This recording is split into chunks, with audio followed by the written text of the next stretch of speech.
তাআলা বলেন ওয়ামান আ'রাদা আন যিকরি ফাইন্না লাহু মাঈশাতান দানকা ওয়া নাহশুরুহু ইয়াওমাল কিয়ামাতি আ'মা ক্বালা রাব্বি লিমা হাশারতানি আ'মা ওয়া ক্বাদ কুনতু বাসীরা ক্বালা কাযালিকা আতাতকা আয়াতুনা ফানাসীতাহা ওয়া কাযালিকাল ইয়াওমা তুনসা।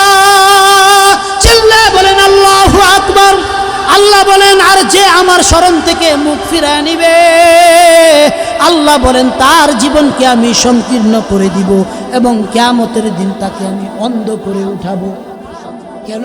আল্লাহ বলেন তোমাকে আমি চক্ষু দিছিলাম, চক্ষুটাকে আমি যেই কারণে দিছিলাম ওই কাজের মধ্যে তুমি চক্ষু লাগাও নাই। তোমাকে আমি সুন্দর একটা অবয়ব আকৃতি দিছিলাম, এই আকৃতির ভিতরে তুমি আমার রাসূলের সুন্নাত দাড়িকে তুমি প্রতিষ্ঠিত করো নাই।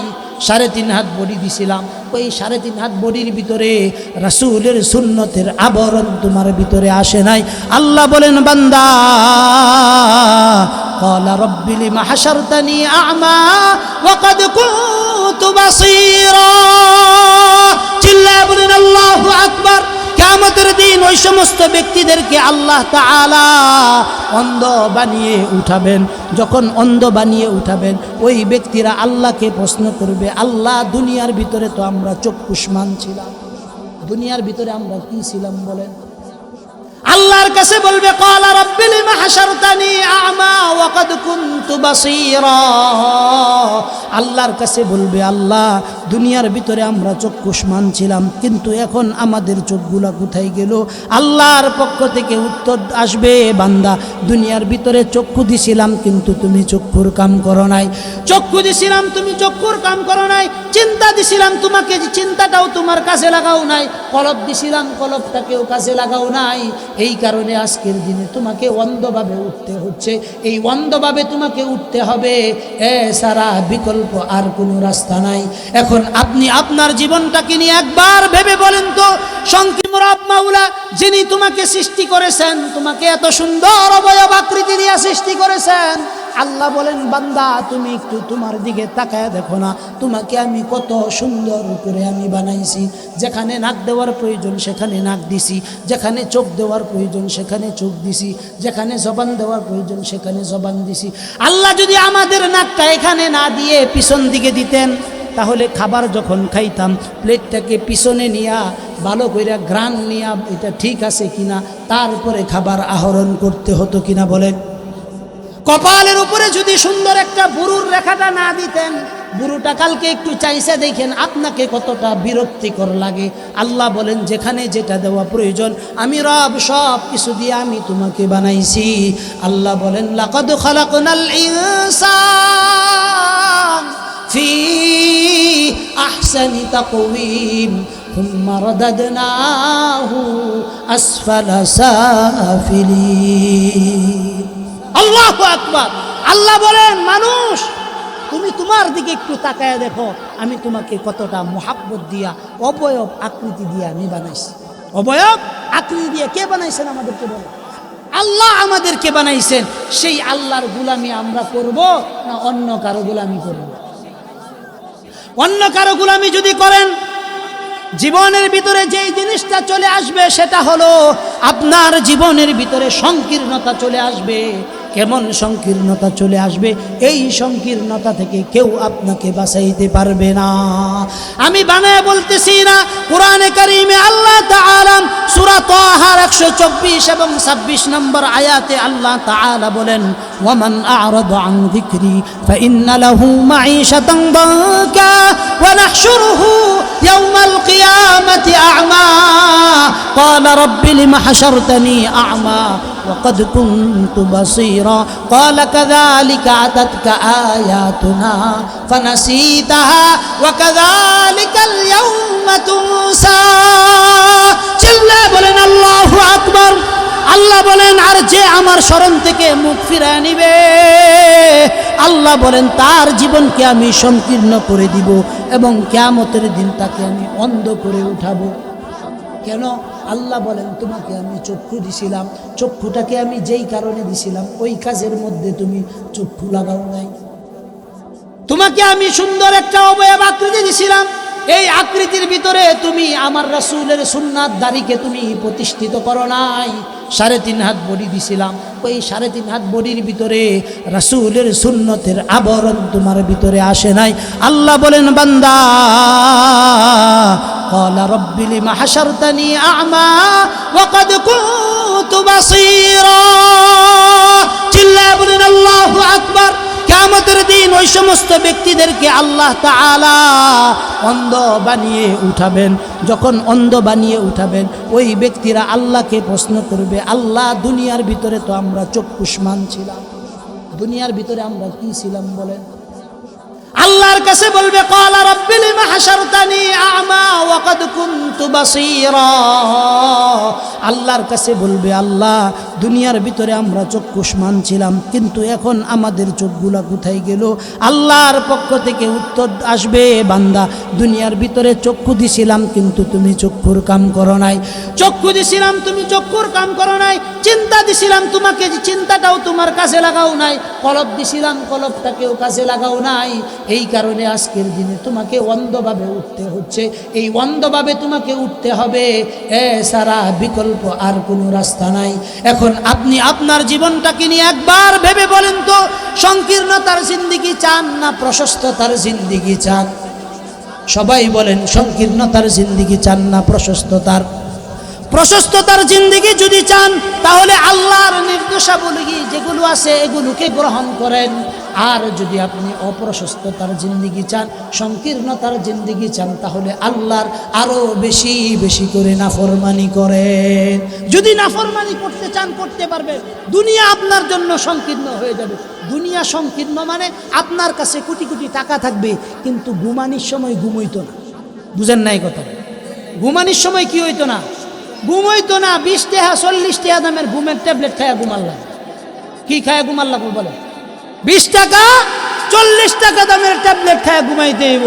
আর আল্লাহ বলেন যে আমার পথে সঠিকভাবে চলবে, চিন্তাটাকে কাজে লাগাইবে, আল্লাহ কইব তার বাড়িতে হয়তো ভালো খাবার নাই, রাত্রেবেলা ফান্তা ভাত আর সেবার ভর্তা অথবা একটা শুকনা মরিচ কাঁচা পেঁয়াজ দিয়ে মাখায়া খায়া আল্লাহ বলেন বউ লইয়া ঘুম দিছে। তো সকাল হয় তারপরেও আমার বান্দার ঘুম ভাঙে না কেন?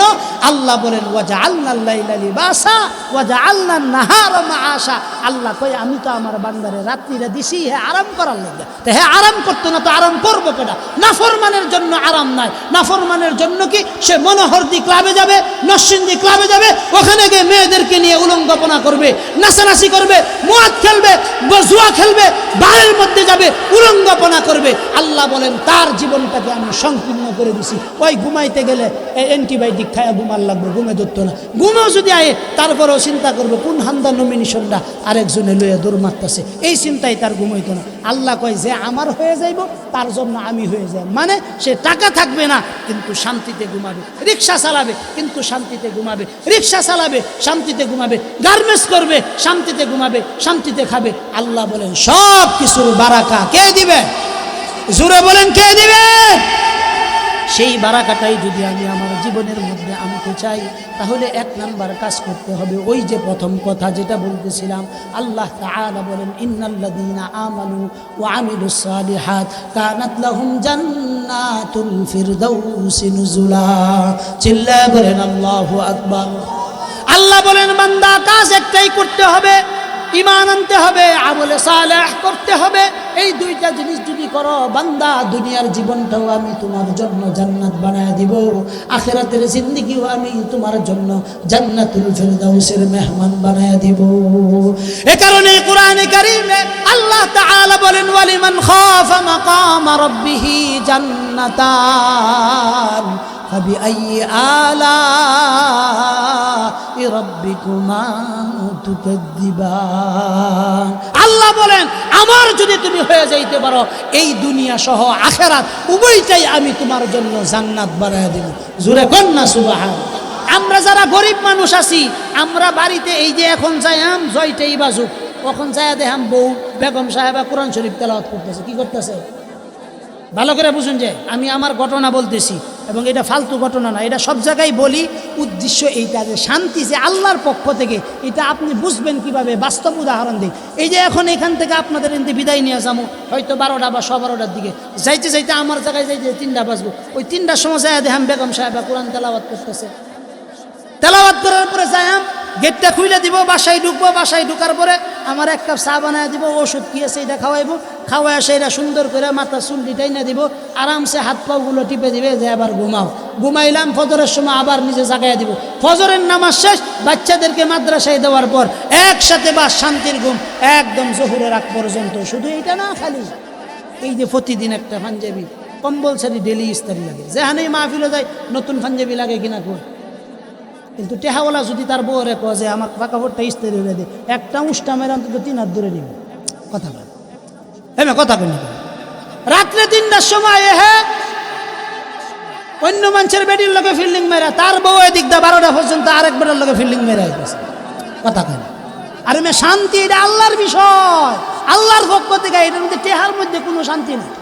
টেকার মধ্যে যদি শান্তি থাকতো, টেকার মধ্যে যদি শান্তি থাকতো, তাইলে আমার বাংলাদেশের শ্রেষ্ঠ ধনী জহির সাহেবের আঙ্গুল কাটুল লাগে না। কথা কয় না। টেকা আরো দরকার। এখানে চুরি করছে, চুরি করার কারণে আঙ্গুল কাটছে। কথা কয়, বুঝেন নাই কথা। শান্তি নাই এটার ভিতরে। শান্তি যদি আপনি পেতে চান তাহলে একমাত্র আল্লাহ এবং তার রাসূলের পথে আসতে হবে। কোন দিকে আসতে হবে? আল্লাহ এবং তার রাসূলের পথে আসতে হবে। যদি এই জায়গায় আপনি আসতে পারেন, আল্লাহর কসম করে বলছি, আল্লাহ তাআলা এই দুনিয়াটাও আপনার জন্য জান্নাত বানায় দিবেন।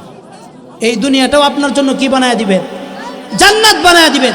আর যদি মনে করেন যে না, আমি এই দুনিয়াকে জান্নাত বানাবো না, এই দুনিয়াটাও আমার জন্য জাহান্নাম হোক, আখিরাতও আমার জন্য জাহান্নাম হোক, আপনার জন্য আমার ওয়াজ না। যে ব্যক্তি মানবে একমাত্র তাদের জন্য। কথা সত্য না মিথ্যা? নসিহত কাদের জন্য? নসিহত তারাই শুনবে যারা সামি'না ওয়া আতা'না, শুনবে বাস আমল করবে। কথা সত্য না মিথ্যা?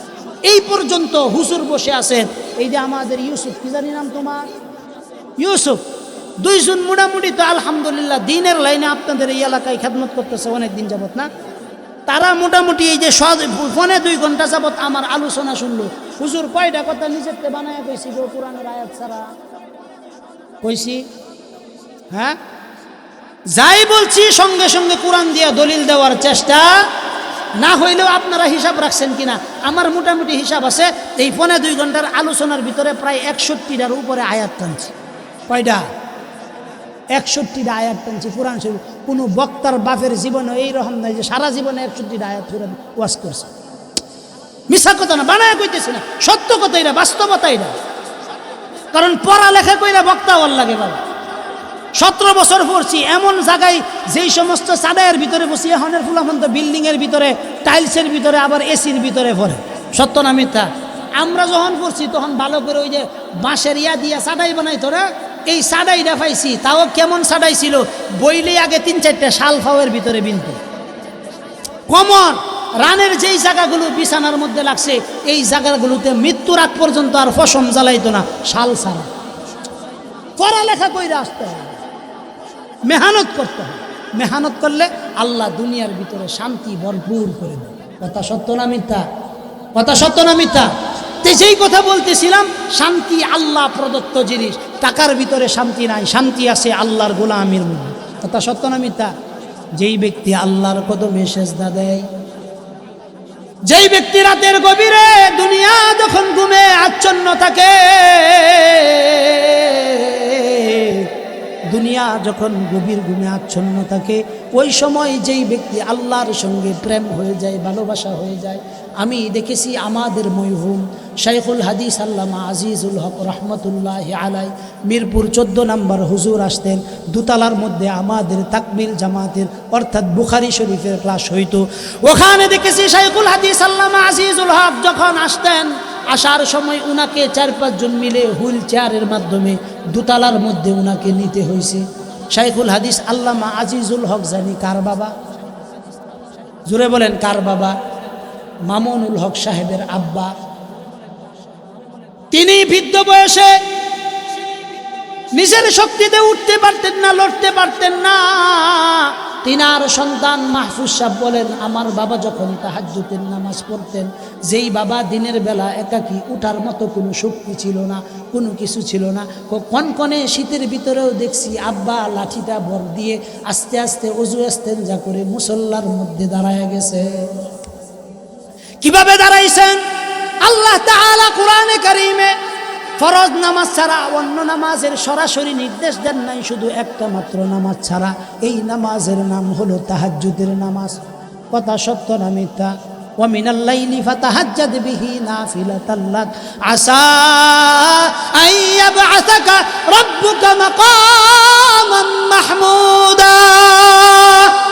আল্লাহ বলেন, বান্দা একটু ভালো করে খেয়াল করো, আল্লাহ তাআলা মুহাম্মদ সাল্লাল্লাহু আলাইহি ওয়াসাল্লামকে নির্দেশ দিতেছেন, নবী ওয়া মিনাল লাইল ফাতাহাজ্জাদ বিহি নাফিলাতাল লাক। ও নবী, রাত্রের অল্প কিছু সময় আপনি তাহাজ্জুদের ভিতরে দাঁড়ায়া যান, তাহাজ্জুদের নামাজের মধ্যে দাঁড়ায়া যান। নির্দেশ কাকে দিতেছেন? আল্লাহর রাসূলকে দিতেছেন, যার পূর্বাপর কোনো গুনাহ নাই, তারপরেও আল্লাহ মাফ করে দিয়েছেন। তাকে আল্লাহ বলতেছেন, নবী নামাজের মুসল্লার মধ্যে দাঁড়ায় যান, তাহাজ্জুদের নামাজ পড়েন। ও তাহাজ্জুদের নামাজ পড়লে কি লাভ হবে? আল্লাহ বলেন, মাকামাম মাহমুদা, আমি রব আপনাকে মাকামে মাহমুদ দান করে দিব। অন্য জায়গায় আল্লাহ বলেন, ইয়া আইয়ুহাল মুজাম্মিল কুমিল লাইলা ইল্লা কালিলা নিসফাহু আও ইনকুস মিনহু কালিলা আও জিদ আলাইহি ওয়ারাত্তিলিল কুরআনা তারতিলা। অন্য জায়গায় আল্লাহর রাসূলকে সূরা মুজাম্মিলে আল্লাহ তাআলা মোহাব্বত দিয়ে বলতেছেন, নবী আপনার লগে কিন্তু আমার পূর্বের সম্পর্ক আছে। কোরআনে কারীমে যত জায়গায় আল্লাহ তাআলা নবীর কথা বলছেন, তত জায়গায় বলছেন ইয়া আইয়ুহার রাসূল, ইয়া আইয়ুহান নাবিয়্যু। আর এখানে বলতেছেন ইয়া আইয়ুহাল মুজাম্মিল। যেমন দুষ্টামি কইরা আমি হুজুরকে বলতেছি, এই সোয়েটার আবৃতকারী, আল্লাহ বলতেছেন এই কম্বল আবৃতকারী, কুম উঠা দাঁড়াও, কুমিল লাইলা ইল্লা কালিলা। রাতের কিছু অংশ তোমার রবের কুদরতি কদমের ভিতরে সাজদার মধ্যে লুটায়া পড়ো, নিসবাহু আও ইনকুস মিনহু কালিলা। আল্লাহ বলেন রাতের অল্প সময় অথবা 3 ভাগের 1 ভাগ। অন্য আগে আয়াতে আল্লাহ বলেন, ইন্না রাব্বাকা ইয়ালামু আন্নাকা তাকুমু আদনা মিন সুলুসাইল লাইল ওয়া নিসবাহু ওয়া সুলুসাহু ওয়া তাইফাতুম মিনাল্লাযিনা মা'আক ওয়াল্লাহু ইউকদ্দিরুল লাইলা ওয়ান নাহার। আল্লাহ বাইঙ্গা বাইঙ্গা নবীকে নির্দেশ দিতেছেন, নবী আপনি তাহাজ্জুদের নামাজ পড়েন রাতের 3 ভাগের 1 ভাগ। কোন নবী কেমন ভাবে আল্লাহর নির্দেশ পালন করছেন? আম্মা জান আয়েশা বলেন, নবীজি একদিন আমার হুজরাতে আসলেন, আসার পরে আবার 10 মিনিট পরে তিনি জামা গায়ে দিয়ে চলে গেলেন। তো আমিও পিছনে পিছনে গেলাম, যা দেখি আল্লাহর রাসূল মসজিদে নববীর ভিতরে সেজদার মধ্যে তিনি লুটায়া পড়ছেন। সেজদার মধ্যে লুটায়া পড়ছেন তো পড়ছেন, লম্বা সময় যায়। আম্মা জান আয়েশা বলেন, আল্লাহর রাসূল তো আর সেজদা থেকে মাথা উঠাই না, তো আমার তো সময় যাইতেছে আর পেরেশানি বাড়তেছে। আম্মা জান আয়েশা বলেন, পরিশেষে আমার ভয় হইল, না জানি আল্লাহর রাসূল এই দুনিয়ার মায়া ত্যাগ করে পরজগতে চলে গেছেন কিনা। এই কারণে আমি চিন্তা করে আল্লাহর রাসূলের পায়ের গোড়ালির মধ্যে হালকা ছোট করে একটা চিমটি কাটলাম। কি কাটলাম? চিমটি কাটলাম। চিমটি কাটানোর পরে আল্লাহর রাসূল সাল্লাল্লাহু আলাইহি ওয়াসাল্লাম হালকা করে একটু পাটা নড়াইছেন। আম্মা জান আয়েশা বললেন, আমি নিশ্চিত হইছি আল্লাহর রাসূল মারা যায় নাই, আল্লাহর রাসূল আল্লাহর কদমে সেজদা দিছে। কেমন লম্বা লম্বা সেজদা দিয়েছেন। হাদিসে পাওয়া যায় রাসূলুল্লাহ যখন নামাজের ভিতরে দাঁড়াইতেন, নামাজের ভিতরে সূরা বাকারা তেলাওয়াত করতেন, সূরা আলে ইমরান তেলাওয়াত করতেন, সূরা মাইদা তেলাওয়াত করতেন, সূরা আরাফ তেলাওয়াত করতেন, সূরা হুদ তেলাওয়াত করতেন, সূরা কাহাফ তেলাওয়াত করতেন। বড় বড় সূরা তেলাওয়াত করার কারণে পায়ের গোড়ালি ফুইলা এত মোটা হইয়া যাইত। যেই নবীর পূর্বাপর কোনো গুনাহ নাই, কোনো কিছু নাই, ওই নবী যদি আল্লাহর সঙ্গে গভীর সম্পর্ক স্থাপন করার জন্য তাহাজ্জুদ লাগে। আমি আপনি কতদিন তাহাজ্জুদ পড়ছি? শীতের মৌসুম ইবাদতের মৌসুম, কথা সত্য না মিথ্যা বলেন? শীতের মৌসুমে ইবাদতের মৌসুম, দিন থাকে ছোট, দিনের বেলা রোজা রাখা যায় অধিকাংশ দিন। সোমবার এবং বৃহস্পতিবার দিন রোজা রাখবেন। কারা কারা বলেন? সোমবার হাত নামান, হাত উঠানোর দরকার নাই। মুরব্বী যারা আছেন, যুবক যারা আছেন, সোমবার বৃহস্পতিবার রোজা রাখবেন। সোমবার কোন কারণে রোজা রাখবেন? নবী এই দিন দুনিয়াতে আসছেন, এই কারণে নবী আল্লাহর শুকরিয়া আদায় করার জন্য তিনি রোজা রাখতেন। তারপরে বৃহস্পতিবার তিনি রোজা রাখতেন, সপ্তাহ এই 2 দিন তিনি রোজা রাখতেন, আইয়ামে বীজের 3টা রোজা রাখতেন। এই রোজাগুলো সকলেই রাখবেন কিনা বলেন? গরমের সিজনে রাখতে পারেন আর না পারেন, শীতের মৌসুম, ইবাদতের মৌসুম, রাত্রে গভীরে অনেক মুরব্বী বাবারা ঘুমায়, ঘুম ধরে না লম্বা সময়। বাবাজি টিভির মধ্যে, ডিসেল লাইনের মধ্যে ল্যাংটা মেয়েদের নাচ দেখার কোনো দরকার নাই, খবর দেখার কোনো দরকার নাই। আপনি মরে গেলে এই দুনিয়ার খবর কেউ দেখবে না, আপনার খবরও কেউ নিবে না। অতএব রাতে যখন ঘুমটা না হয়, ঘুমটা যখন ভেঙে যায়, দয়া করে আপনার পায়ে ধরে বলি, রাতের সময়টা অযথা নষ্ট না করে দয়া করে অজু করে, ঠান্ডা পানি দিয়া অজু করে মুসল্লার মধ্যে দাঁড়ায়া একটু তাহাজ্জুদের নামাজে দাঁড়াইবে। পারবেন তো ইনশাআল্লাহ? তাহাজ্জুদের নামাজে দাঁড়ায়া আমাদের জন্য দোয়া করবেন, দেশের জন্য দোয়া করবেন, দশের জন্য দোয়া করবেন, নিজের সন্তানের জন্য দোয়া করবেন। অনেক মা বাবা আমাদের কাছে দোয়া চায়, তো হুজুর আমার সন্তানদের জন্য একটু দোয়া করেন। বাবাজি আপনার সন্তান খারাপ হওয়ার জন্য তো আমি দায়ী নই, আপনার সন্তান খারাপ হওয়ার জন্য আপনি দায়ী। স্কুলের একটা ছাত্রকে আপনি পড়ানোর জন্য, টিউশনি করানোর জন্য স্কুলের শিক্ষককে আপনি 2000 টাকা দেন, আর আপনার মসজিদের মুরব্বী হুজুর যখন মক্তব পড়ায় মাসে 50টা টাকা দিবেন, এটাও আপনার দিতে কষ্ট হয়। তো এই সন্তান আপনাকে শেষ বয়সে পিটাবে না তো কাকে পিটাবে বলেন? এই পিটনি খাওয়ার জন্য দায়ী কে বলেন? কথা কন না কে? দায়ী কে? আমরা মা বাবারা দায়ী। যদি আপনি দায়ী না হইতেন তাহলে কেন আপনার সন্তানকে অল্প বয়সে আল্লাহ এবং তার রাসূলের সাথে পরিচয় করাইলেন না? আপনি নিজে তাহাজ্জুদ গুজার হইতে পারেন, কিন্তু আপনার মেয়ে কেন পর্দা করলো না? আপনি নিজে তাবলীগওয়ালা হইতে পারেন, কেন আপনার স্ত্রী পর্দা করবে না? আপনি নিজে তাবলীগওয়ালা হইতে পারেন, আপনার ঘরের মধ্যে কিভাবে ডিসেল লাইন চলে, আপনি নিজে তাকবীরওয়ালা হইতে পারেন, দিনদার হইতে পারেন, কিন্তু আপনার মেয়ে কোন কারণে পর্দা করলো না? এগুলোর জবাব কি আল্লাহর কাছে দিতে হবে না? কথা বলেন না কেন? এগুলোর জবাব কি আল্লাহর কাছে দিতে হবে? অবশ্যই জবাব দিতে হবে। এই কারণে বুঝিয়া শুনিয়া করিও কাজ, করিয়া বুঝিও না। আগে যাই কাজ করবেন ভাবিয়া চিন্তা করবেন। মরবেন তো আপনি মনে করেন না এই মরার মাধ্যমে আপনার কর্মকাণ্ড শেষ। অসম্ভব কথা। সম্পদ যেগুলো রাইখা যাইতেছেন এগুলো যদি সন্তান ভালো কাজে ব্যয় করে আপনি ভালো ফলাফল পাবেন। আর যদি এই সম্পদ সন্তান কোনো মাগির পিছনে খরচ করে, মাগিবাজির পিছনে খরচ করে, সুদের পিছনে খরচ করে, ঘুষের পিছনে খরচ করে, বারের মধ্যে খরচ করে, সুদি লেনদেনের মধ্যে খরচ করে, ঘুষের মধ্যে খরচ করে, সিজারিয়ানের মাধ্যমে সবগুলো কবরের হিসাব এবং একটা আযাবের বার আপনার কবরে পৌঁছতেই থাকবে, পৌঁছতেই থাকবে, এতে কোনো সন্দেহ। এই কারণে আল্লাহ বলেন ওয়াকালাল্লাযীনা কাফারু, ওয়াকালাল্লাযীনা কাফারু রব্বানা আরিনাল্লাযাইনি আযাল্লানা মিনাল জিন্নি ওয়াল ইনসি নাজআলহুমা তাহতা আকদামিনা লিয়াকুনা মিনাল আসফালিন। একটু জোরে বলেন না আল্লাহু আকবার। কিয়ামতের দিন কাফের মুশরিকদের সন্তানরা, আঙ্গুর মতো নামদারি মুসলমানের সন্তানরা আল্লাহর কাছে নালিশ দিবে, আল্লাহ দুনিয়া কিভাবে উপার্জন করব, দুনিয়া কিভাবে কামাবো। এই কারণে আমার বাবা 15 বছর হওয়ার পরে আমাকে প্রবাসে পাঠিয়ে দিছে, টাকার মিশিং মনে করে আমাকে বিদেশে পাঠাইছে টাকা উপার্জন করার জন্য। কিন্তু আপনাকে উপার্জন করব, আপনার সঙ্গে আমার পরিচয় হবে, আখিরাতের সঙ্গে আমার পরিচয় হবে, এই রকম কোনো কাজ আমার মা বাবা আমার জন্য করে নাই। আল্লাহ বলবে আব্দুর রহমানের মারে নিয়ে আসো, শামসুদ্দিনের মারে নিয়ে আসো, সানাউল্লাহর মারে নিয়ে আসো, আব্দুল সাত্তারের মারে নিয়ে আসো, বাবাকে নিয়ে আসো, জিজ্ঞাসা করো কোন কারণে সন্তানকে আমার সাথে পরিচয় করাইল না। সন্তান এই রকম সামনাসামনি দাঁড়াবে, দাঁড়ায় বলবে আম্মা বড় মোহাব্বত করতা, কিন্তু দুনিয়ার জন্য মোহাব্বত করতা, আখেরে যে আমি জাহান্নামে যাব এই কারণে জাহান্নাম থেকে বাঁচানোর কোনো চেষ্টা তুমি করো নাই। অতএব আজকের দিনে তুমি আসো, তোমাকে পারাইয়া পারাইয়া তারপরে আমি জাহান্নামে যাব। বানায় বলতেছি না, সন্তান বলবে তাহতা আকদামিনা লিয়াকুনা মিনাল আসফালিন। সাদাকাল্লাহুল আযীম।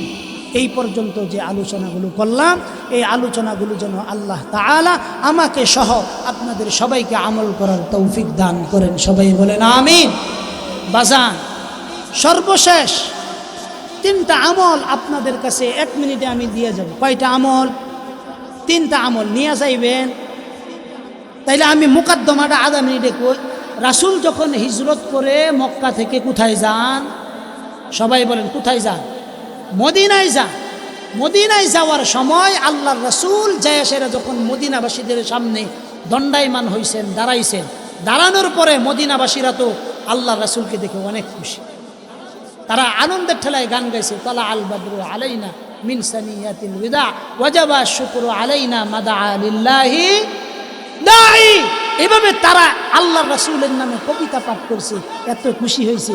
আল্লাহ রাসূল খুশি হয়ে তাদেরকে একটা জিনিস দিয়েছেন। কি জিনিস দিয়েছেন? হযরত সালামা রাদিয়াল্লাহু তাআলা আনহু বলেন, আমি রাসূলুল্লাহ সাল্লাল্লাহু আলাইহি সাল্লামকে দেখার জন্য ওই মজলিসে গেলাম। তো যাওয়ার পরে আল্লাহর রাসূল আমাকে বলছেন, আমাকে না শুধু সবাইকে বলছেন উদ্দেশ্য করে, ইয়া আইয়ুহান নাস।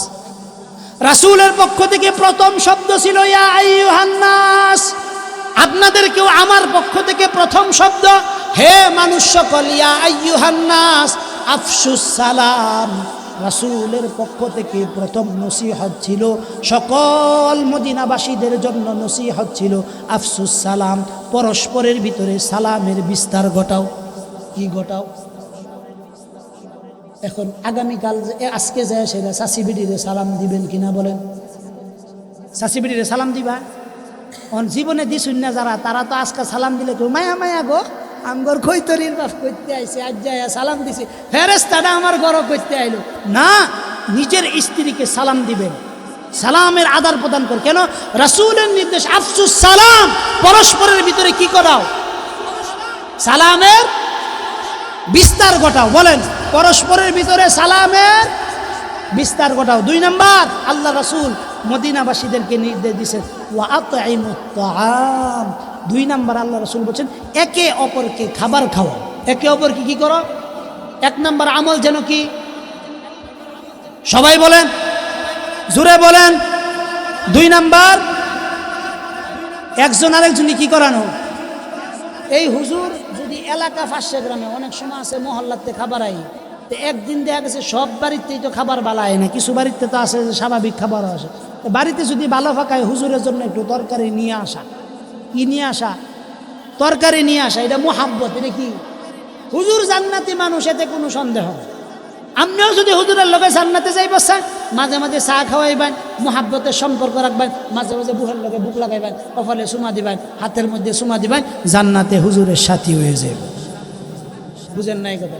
হুজুর গল্লকে মুহাব্বত রাখলে এটাই লাভ। আর যদি হুজুর ঘরের বিরুদ্ধে শাস্টলে বইয়া পড়, এই হুজুরটা কিরম বালা না, আমি ঘর আগের হুজুরেই বালা আসেন, বাইতে চাইতো, সবার লগে কথাবার্তা করতো, চলা, এই জাতের মুসল্লি আছে না? না, তো তেলাইন না হুজুর ঘরে এই দেশের মুসল্লিরা খুব বেশি পছন্দ করে। আমার মতো সোজা সাজুন না কই না হুজুর ঘরে পছন্দ করে, এই হুজুর বালা না। কেরে বালা নাকি তোর বাপের খেত বাগিয়ে না, কোনো সমস্যা না। ও হুজুর খালি সুদের বিরুদ্ধে, ঘুষের কে ইচ্ছা কইতো, হা পুরা নাকি মুসার কিচ্ছা কাহিনী নাই কথা।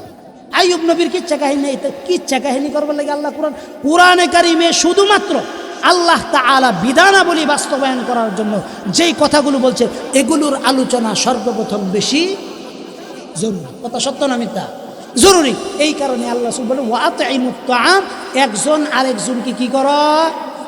খাবার খাওয়াও। 3 নাম্বার রাসূল বলেন ওয়াসিলুল আরহাম, আত্মীয় স্বজনের প্রতি সদয় হও।